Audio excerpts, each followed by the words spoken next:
They said he was the coldest man in Manhattan, a billionaire who never smiled, never cared, never looked back. Until the day a dusty, barefoot little girl walked through his door with nothing but a crayon drawing and a desperate plea. "Please, sir, let me work for you. I don't want my mommy to die." What happened next shocked the entire city and revealed a secret that had been buried for 6 years.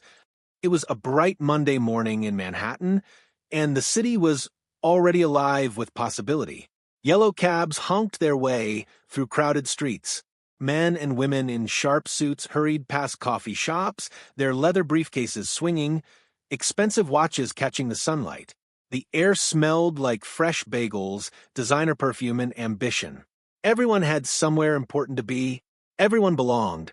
Everyone except one small girl. She couldn't have been more than 6 years old. Her feet were bare and dusty. Her thin dress faded from too many washes.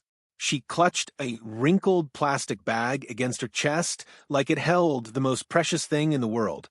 Her name was Emma, and while everyone around her rushed forward with purpose, she walked slowly, carefully, as if every step hurt. But it wasn't her feet that hurt. It was her heart. That morning, Emma's mother had collapsed again.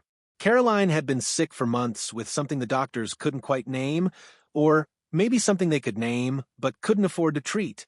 At the free clinic in Brooklyn, a nurse with tired eyes and no patience had shouted words that still echoed in Emma's mind. "If you don't bring money today, we're sending your mother home. We can't keep treating her for free." Emma had stood there, small and powerless, watching her mother's pale face, listening to her labored breathing. And she had made a decision. If the adults wouldn't help, then she would help herself. She had heard stories about Mr. Daniel Carter. Everyone had. He was the billionaire who owned the tallest building in Manhattan, a man so rich he could buy entire city blocks without blinking. People said he was brilliant but cold, successful but heartless, a man who built empires but had forgotten how to smile. Emma didn't care about any of that. She just needed someone powerful enough to give her a chance. So she had kissed her mother's forehead, promised she'd be back soon, and walked out of their tiny Brooklyn apartment into the vast, indifferent city. Now, standing before the Williams Financial Tower, Emma tilted her head back until her neck hurt. The building seemed to touch the clouds, all glass and steel and shimmer.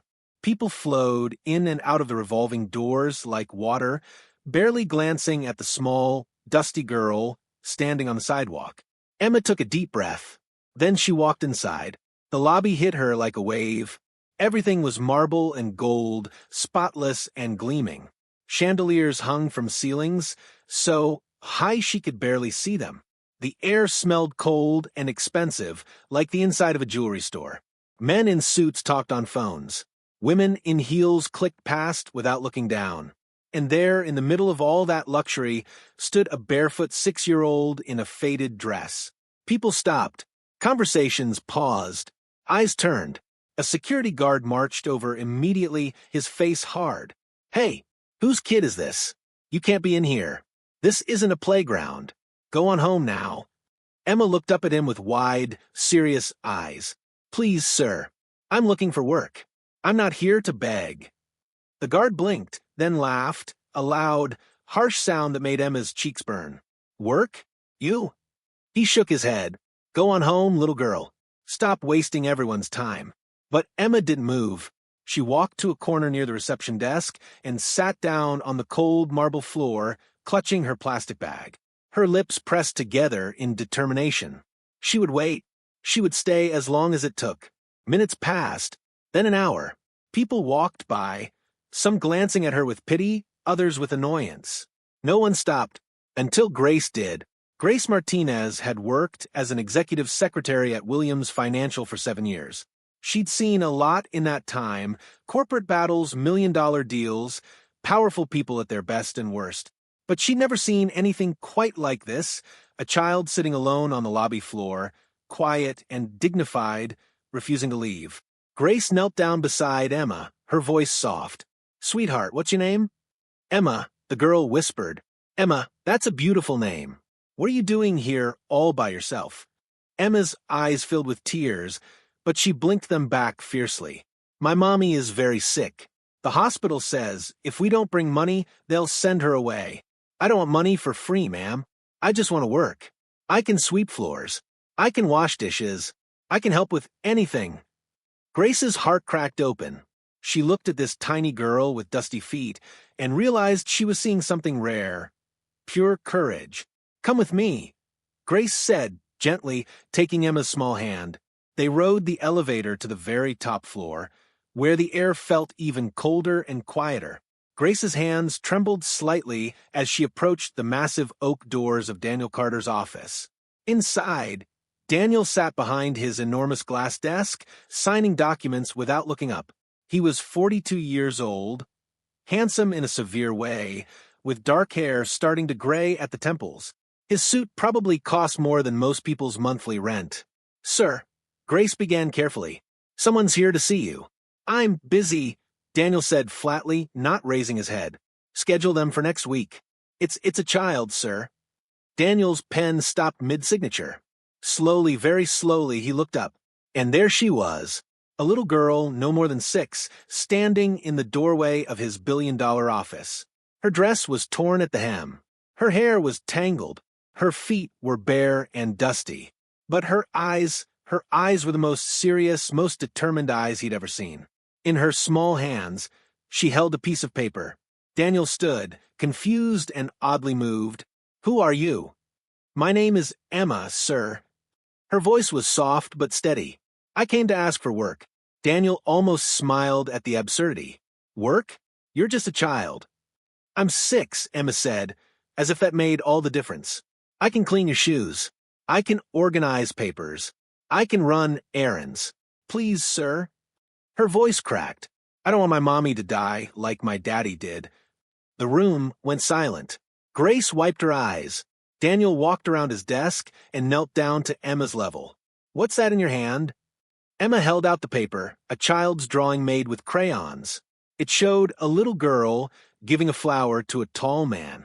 Underneath, in shaky letters, were the words, Please let me work. I will help. My mommy is dying. Something broke inside Daniel Carter's chest, something that had been frozen for 6 long years, ever since his own daughter had died in a car accident at age 6. He'd sworn never to feel that kind of pain again. He'd built walls around his heart made of money and power and ice. But this small girl, with her dirty feet and pure heart, had just walked through every single one of them. Daniel took the drawing gently from Emma's hands. You want to work for me? Yes, sir. He stood, made a decision that surprised even himself, and extended his hand toward her. Then come with me. Let's go see your mother. Emma's face lit up like the sun.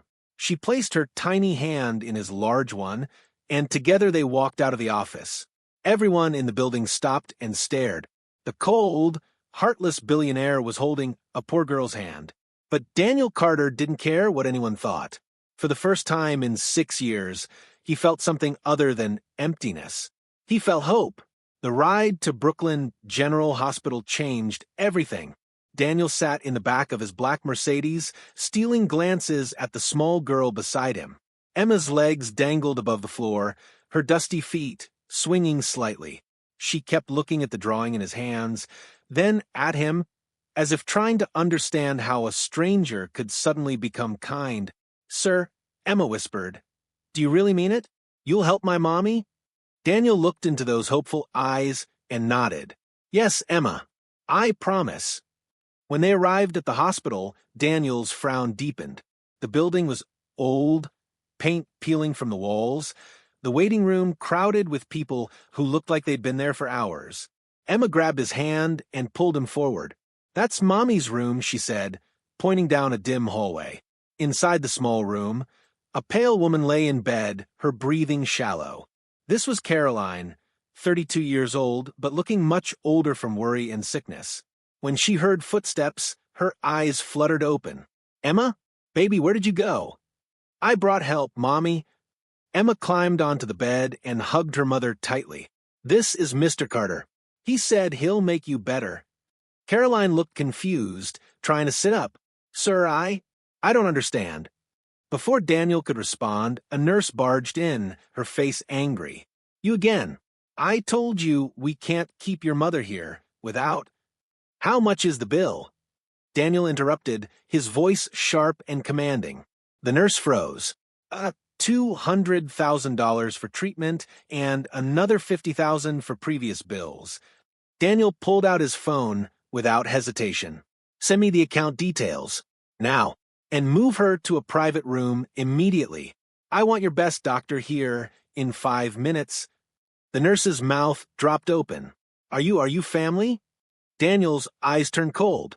No, I'm the man who will shut this hospital down if you waste one more second of my time. The nurse practically ran out of the room. Emma looked up at Daniel with pure wonder. Sir, are you an angel? Daniel knelt beside her and smiled. A real smile, his first in years. No, sweetheart, but maybe you are. Within an hour, Caroline was moved to a clean private room with soft sheets and working equipment. Nurses who had been rude earlier now spoke respectfully. Daniel arranged for the best specialists in New York to examine her. Before leaving that evening, he placed an envelope on the bedside table. Inside was $10,000 in cash, enough for food, comfort, and peace of mind. He didn't say a word about it. He just touched Emma's head gently and said, I'll see you tomorrow. As his car pulled away, Daniel stared out the window, his heart feeling strangely full. He'd made billion-dollar deals that meant nothing, but helping one small girl and her sick mother? That meant everything. The next morning, Williams' financial tower was buzzing with whispers. Did you hear? The boss brought in some street kid yesterday. Is she his daughter or something? No way. I heard she's just a beggar he felt sorry for. At exactly 9:30, the elevator doors opened. Every head in the lobby turned. There was Emma, but she looked completely different. She wore a simple blue dress that Grace had bought her, white shoes on her clean feet, and her hair was neatly braided. She still carried her plastic bag, but now she walked with confidence. And beside her, holding her hand, was Daniel Carter himself. The entire building went silent. Papers stopped shuffling. Phones stopped ringing. Everyone just stared. Daniel walked through the lobby slowly, his hand firmly holding Emma's. When he reached the center, he stopped and spoke loud enough for everyone to hear. This is Emma, he announced clearly. She is my special assistant. Starting today, anyone who disrespects her disrespects me. Is that understood? Shocked faces, dropped jaws, nervous nods. Daniel led Emma to his private office and showed her a surprise, a small desk by the window filled with crayons, coloring books, juice boxes, and toys. Is this all for me? Emma gasped. All for you, Daniel confirmed. You said you wanted to work, right? Well, your job is to keep me smiling. Emma grinned, so wide her dimples showed. I can do that. For the first time in years, laughter filled Daniel Carter's office. But not everyone was happy. Down the hall, in a corner office with floor-to-ceiling windows, Victoria Shaw stood frozen, staring at the scene through the glass walls. Victoria was 38, brilliant, beautiful, and ruthless. She'd been Daniel's vice president for 5 years, working 18-hour days, traveling the world with him, building his empire alongside him. She'd learned his habits, anticipated his needs, and somewhere along the way, fallen deeply in love with him. But Daniel had never noticed. Not once. He'd never smiled at her, never laughed at her jokes, never looked at her the way a man looks at a woman he cares about. And now, he was laughing with a 6-year-old girl he'd known for one day. Victoria's hands trembled with rage and heartbreak. She grabbed her purse and stormed down the hallway, heels clicking like bullets.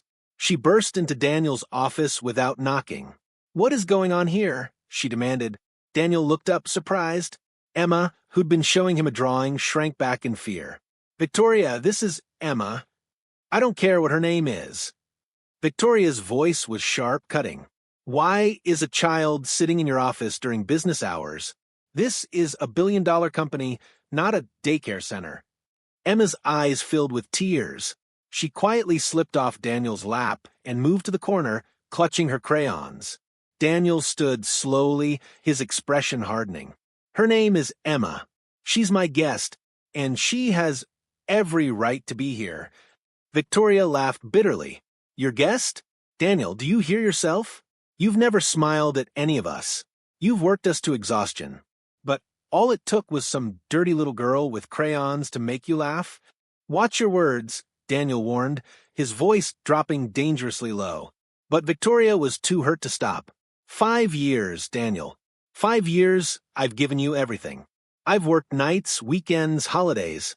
I've sacrificed relationships, sleep my entire life. And you never once looked at me the way you're looking at her. This isn't about you, Daniel said firmly. Isn't it? Victoria's eyes glistened with angry tears. Or maybe it is. Maybe I finally see the truth. You don't care about loyalty. You don't care about hard work. You only care about, she pointed at Emma, her hand shaking. That's enough. Daniel's voice thundered through the office.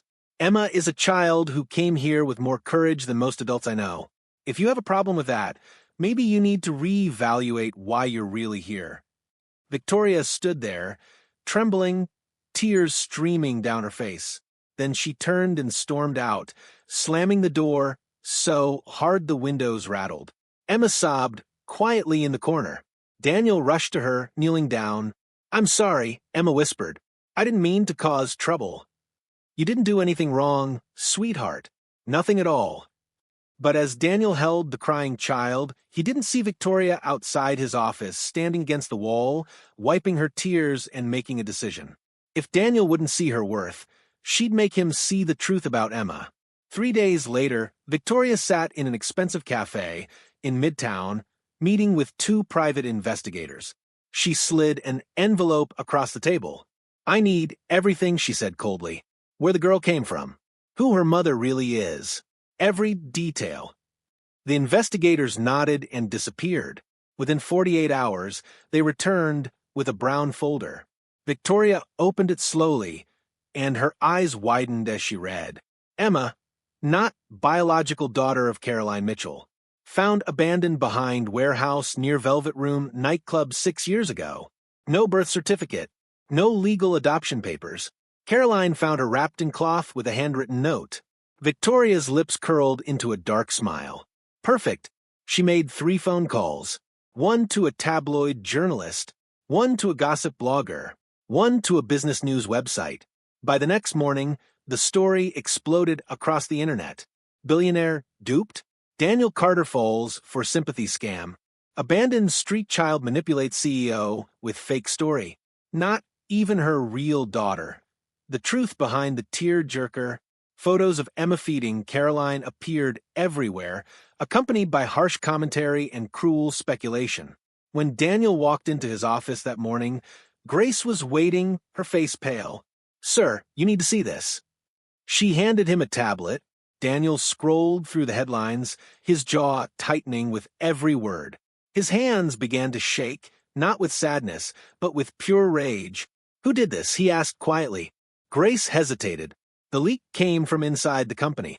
Daniel's eyes turned to ice. He knew exactly who was responsible. He grabbed his coat and stormed out of his office, marching straight to Victoria's door. He didn't knock. He kicked it open. Victoria jumped, spilling coffee on her desk. Did you do this? Daniel's voice was deadly calm.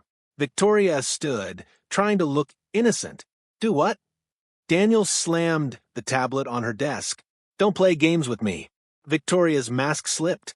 I didn't lie. Every word is true. That child isn't even Caroline's real daughter. She was abandoned, found in the trash like garbage. And you. Stop. Daniel's voice was so cold the room temperature seemed to drop. Don't you dare speak about her like that. Why? Victoria shouted, her composure finally breaking. Why do you care so much about some random kid? What is she to you? Daniel leaned close, his eyes blazing. She's more honest and brave than you'll ever be. And if I find out you had anything to do with this leak, you won't just be fired. I'll make sure you never work in this city again. Victoria stood frozen as Daniel turned and walked out, leaving her alone with her bitterness and regret. But Daniel wasn't done. He had one more place to go. He needed the truth. All of it. That evening he drove to Brooklyn alone, parking in front of Caroline's small apartment. His heart pounded as he knocked on the door. Caroline answered, looking nervous. "Mr. Carter? Is something wrong?" Daniel stepped inside. Emma was coloring at a small table, and she jumped up happily when she saw him. "Mr. Carter," she exclaimed. He smiled at her, then turned to Caroline, his expression serious. "I need to ask you something," he said quietly, "and I need the complete truth." Caroline's face went pale. She nodded slowly. Daniel took a deep breath. "Is Emma your biological daughter?" The question hung in the air like a thunderclap. Caroline's hands began to tremble. Emma looked between them, confused. Finally, Caroline spoke, her voice breaking. "No, sir, she's not." And with those 3 words, everything Daniel thought he knew began to unravel. The silence in the small Brooklyn apartment was deafening. Emma looked up from her coloring book, sensing something serious was happening. Caroline's eyes filled with tears as she sank into a worn chair. 6 years ago, Caroline began, her voice trembling, I was working the night shift, cleaning offices in Manhattan. I was walking home around 5 in the morning, taking a shortcut through an alley behind the Velvet Room nightclub.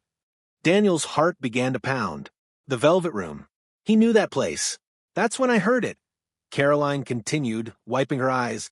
A baby crying. At first, I thought I was imagining it, but then I heard it again, louder, more desperate. I followed the sound behind a dumpster near an old warehouse. Emma moved closer to her mother, instinctively reaching for a hand. She was wrapped in a dirty cloth, barely a few hours old, crying so hard her little face was red. There was a note pinned to the blanket. Caroline's voice cracked. I still remember every word. Daniel leaned forward, his entire body tense. What did it say? Caroline closed her eyes, reciting from memory.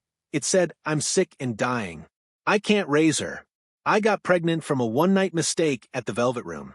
I never saw him again. I don't even know his name. Please, whoever finds her, give her the love I cannot. Forgive me, a heartbroken mother. The room began to spin. Daniel gripped the edge of the table to steady himself. The Velvet Room. 6 years ago. His mind raced back to that night, a night he'd tried desperately to forget. His business partners had dragged him there after closing a major deal. He remembered drinking, feeling strangely dizzy, his vision blurring. He'd thought it was just the alcohol, but looking back now, he realized someone had drugged him. He remembered waking up in a hotel room the next morning beside a woman he didn't know. She'd been asleep, her face turned away. Panicked and ashamed, he'd left before she woke up. He'd never gone back, never tried to find out who she was. He'd buried that night deep in his memory and tried to forget it ever happened. But now, Mr. Carter? Caroline's worried voice broke through his thoughts. Are you all right? Daniel stood abruptly, his hands shaking. I need to run a test. A test? Caroline looked confused. What kind of test? A DNA test, Daniel said, his voice barely above a whisper. I need to know if... He couldn't finish the sentence. Caroline's eyes widened with understanding. You think... Daniel looked at Emma, who sat innocently playing with her crayons, completely unaware that her entire world was about to change. The timing matches. The location matches. I need to know for certain. 2 days later, Daniel sat alone in his office, the sealed envelope in his hands feeling heavier than anything he'd ever held. His entire body trembled as he tore it open. His eyes scanned the page once, twice, 3 times, unable to believe what he was reading. Paternity test results. Probability of paternity, 99.98%. Daniel Carter is the biological father of Emma Mitchell. The paper slipped from his fingers and floated to the floor. Daniel covered his face with his hands as tears broke through. Tears he'd held back for 6 long years, ever since losing his daughter Sophia in a car accident. My daughter, he whispered into his empty office. She's my daughter. All this time, he'd thought helping Emma was an act of charity, a way to heal his broken heart by helping someone else's child. But she wasn't someone else's child. She was his own flesh and blood, abandoned because her mother was dying, growing up in poverty while he lived in luxury just miles away. The guilt crashed over him like a wave. But so did the love, overwhelming, all-consuming love for the brave little girl who'd walked barefoot into his office looking for work. Without thinking, Daniel grabbed his car keys and ran out of the building. He drove to Brooklyn faster than he should have, his heart racing the entire way. When he pulled up to Caroline's apartment, Emma was outside on the stoop, playing with a small doll that Grace had given her. She looked up and squealed with delight. "Mr. Carter." But Daniel wasn't smiling. He walked straight to her, knelt down on the concrete, and took her tiny hands in his. "Emma," he said, his voice thick with emotion. "Yes, sir." She looked at him with those innocent brown eyes that looked exactly like his own. "I'm not just your boss," he whispered, tears streaming down his face. "I'm your father." Emma blinked, confused. "My daddy?" Daniel nodded, unable to speak. He pulled the DNA test results from his jacket and held them, though she was too young to understand what they meant. "Yes, sweetheart, I'm your daddy. I didn't know before, but now I do. And I promise you," his voice broke, "I promise I will never, ever leave you again." For a moment, Emma just stared at him, processing this impossible information. Then, slowly, a smile spread across her face, the biggest, brightest smile Daniel had ever seen. "My daddy?" she whispered again, as if testing the words. "Your daddy," Daniel confirmed. Emma threw herself into his arms with such force that he nearly fell backward. She wrapped her small arms around his neck and sobbed into his shoulder. "I have a daddy. I have a daddy," she cried over and over. Daniel held her tight, his own tears soaking her hair. "You always had a daddy, baby. I just didn't know where you were. But I found you now. We found each other." From the doorway, Caroline stood watching, her hands covering her mouth as she cried. "Thank you, God," she whispered. "Thank you." The next morning, Daniel called an emergency meeting at Williams Financial. Every employee, from executives to janitors, was required to attend. The massive conference hall was packed, with people standing along the walls. Rumors had been flying for days. Some said Daniel was selling the company. Others whispered that he was firing everyone who'd gossiped about Emma. No one knew what to expect. At exactly 10 a.m., the doors opened. Daniel walked in wearing a sharp navy suit, holding Emma's hand. She wore a beautiful white dress with pink flowers, her hair in neat braids with ribbons. Behind them walked Grace, smiling knowingly, and Caroline, dressed elegantly in a simple dress Daniel had bought her. The room fell into absolute silence. Daniel walked to the front, took the microphone, and looked across the sea of faces. "Most of you met this little girl a few weeks ago," he began, his voice carrying through the room. "She walked into this building barefoot, carrying nothing but courage and a crayon drawing. Some of you stared. Some of you whispered. Some of you judged. People shifted uncomfortably in their seats. At first, I thought I was helping her," Daniel continued, his voice softening. "I thought I was being charitable, giving a poor child a chance. But I was wrong." He looked down at Emma and smiled. She wasn't here to receive charity. She was here to find her father. Gasps rippled through the crowd. "Emma is not a guest. She is not an assistant. She is my daughter, my biological daughter. And anyone who has a problem with that can leave right now." The room erupted. Some people gasped. Others cried.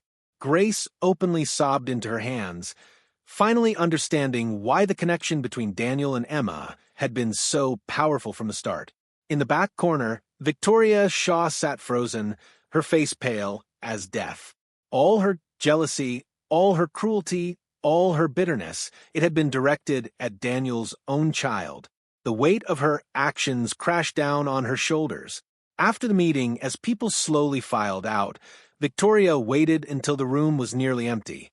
Then she walked to the front where Daniel stood with Emma. "Sir," she said quietly, barely able to look him in the eye.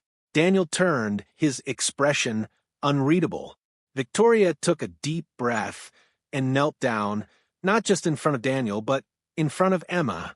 "I am so sorry," Victoria whispered, her voice breaking. "I was jealous and cruel. I judged you without knowing your story. I leaked information that could have hurt you, All because I was hurt myself. Tears streamed down her face. You're his daughter. You're his little girl. And I tried to destroy that. Please, please forgive me. Emma looked at her father, uncertainly. Daniel nodded gently, encouraging her to respond however she felt. Emma stepped forward and placed her small hand on Victoria's shoulder. It's okay, she said simply. Daddy says everyone makes mistakes. Can we be friends now? Victoria broke down completely, sobbing as she pulled Emma into a gentle hug. Thank you, she whispered. Thank you for being kinder than I deserve. Daniel watched the scene, his expression softening. Victoria, I'll accept your apology. But remember, power means nothing if you use it to hurt people who can't defend themselves. Real strength is shown in how we treat the vulnerable. Victoria nodded, wiping her eyes. I understand, and I'll do better. I promise. Over the following weeks, Daniel transformed not just Emma's life, but Caroline's as well. He bought Caroline a beautiful 3-bedroom house in a safe neighborhood in Westchester, just 20 minutes from his own estate. The house had a garden where Emma could play, large windows that let in sunlight, and most importantly, hope. He also gave Caroline a position at the Carter Foundation, managing a new program dedicated to helping abandoned children and struggling single mothers. Caroline had lived that life. Now she could help others escape it. Emma was enrolled at Riverside Academy, one of New York's most prestigious private schools. On her first day, Daniel walked her to the gate himself, kneeling down to straighten her navy blue uniform. Are you nervous, princess? He asked. Emma bit her lip. What if the other kids don't like me? Daniel lifted her chin gently. Then that's their loss. But I think they're going to love you, just like I do. You know why? Why? Because you have the biggest heart of anyone I've ever met. Now, go show them how amazing Emma Carter is. Emma Carter, she repeated, testing her new last name. Then she smiled. I like it. As Emma ran toward the school, she turned back one more time and shouted, I love you, Daddy. I love you more, Princess. Daniel watched until she disappeared inside, his heart so full he thought it might burst. One Saturday evening, 3 months after the DNA test, Daniel decided it was time. He'd been spending almost every evening with Caroline and Emma, having dinner, helping with homework, reading bedtime stories. Somewhere along the way, between the laughter and the quiet moments, he'd fallen in love with Caroline, not just because she'd save his daughter, but because of who she was, selfless, kind, genuine, and strong. He invited them to his penthouse for dinner. Emma wore her favorite yellow dress, and Caroline wore a simple but elegant emerald dress that made her eyes sparkle. After dinner, Daniel stood up nervously. Emma giggled. She knew it was coming. They'd planned this together.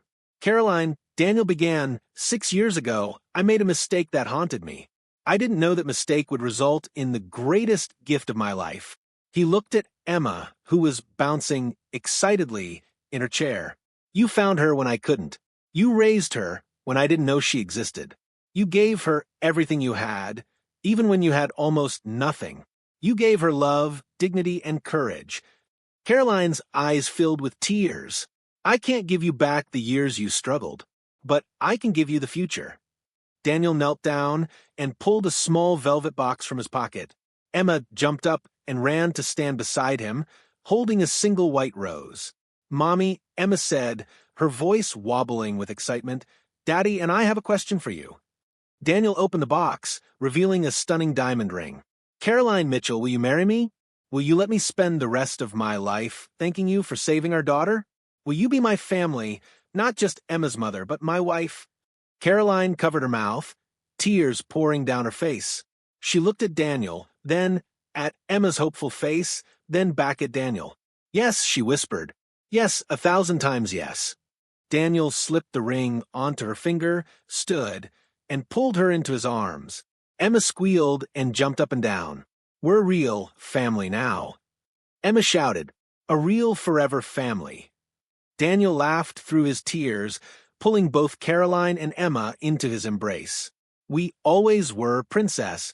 We just needed time to find each other. 6 months later, on a perfect spring morning, Daniel Carter and Caroline Mitchell were married in a small, intimate ceremony in the garden of Daniel's estate. Emma was the flower girl, wearing a white dress with pink roses, her face glowing with pure joy. As Daniel and Caroline said their vows, Emma stood between them, holding both their hands. "I promise to love you," Daniel said to Caroline, "and to honor the sacrifice you made for our daughter."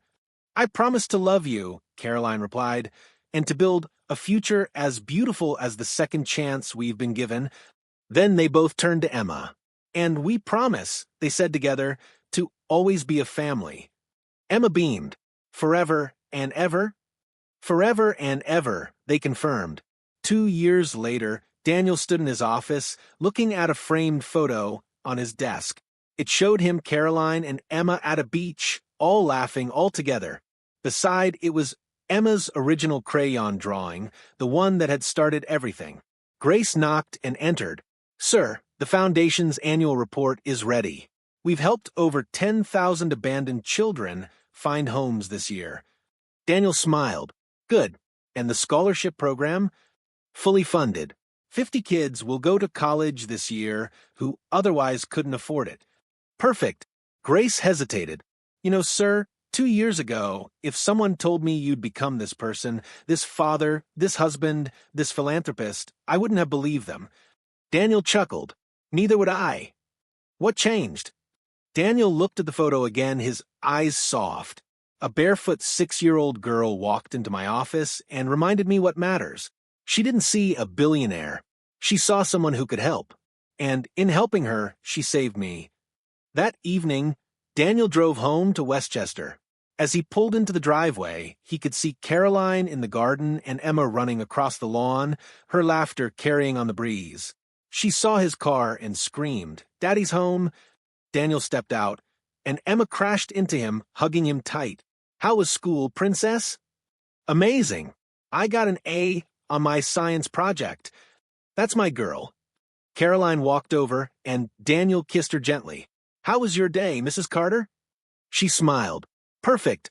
Even more perfect now that you're home." As the sun set over their home, the three of them walked inside together, hand in hand, heart to heart. A billionaire who'd lost his way, a woman who'd sacrificed everything, and a brave little girl who'd brought them together. Sometimes, the greatest wealth isn't measured in dollars. It's measured in love, second chances, and the courage to believe that even the smallest person can change the world. Never judge someone by their circumstances. The person you overlook today might be your destiny tomorrow. True family isn't always about blood. It's about love, sacrifice, and the courage to hold on when everything falls apart.